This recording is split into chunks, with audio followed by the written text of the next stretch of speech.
It was the first Democratic debate since the recent terror attacks in Paris and San Bernardino, California.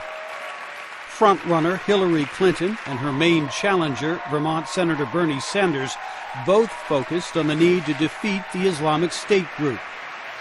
I have a strategy to combat and defeat ISIS without getting us involved in another ground war.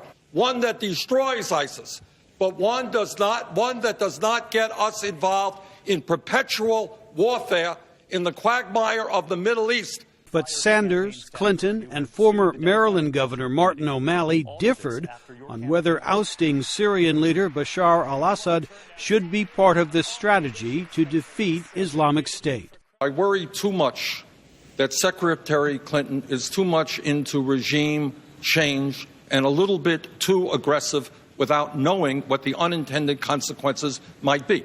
O'Malley also opposed regime change. But we shouldn't be the ones declaring that Assad must go. Where did it ever say in the Constitution, where is it written that it's the job of the United States of America or its Secretary of State to determine when dictators have to go? But Clinton said both goals were possible. We have a strategy and a commitment to go after ISIS, which is a danger to us as well as the region.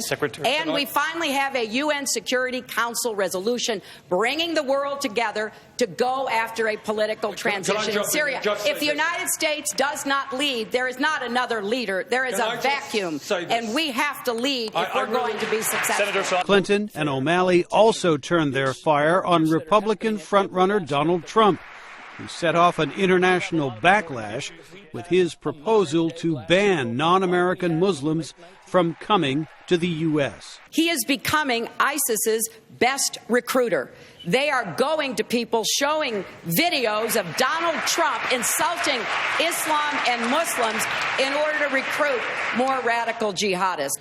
We need to speak to what unites us as a people: freedom of worship, freedom of religion, freedom of expression. And we should never be convinced to give up those freedoms in exchange for a promise of greater security, especially from someone as untried and as incompetent as Donald Trump.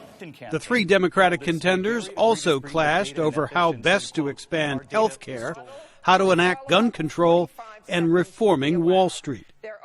Clinton continues to hold a big lead in national polls. Jim Malone, VOA News, Washington.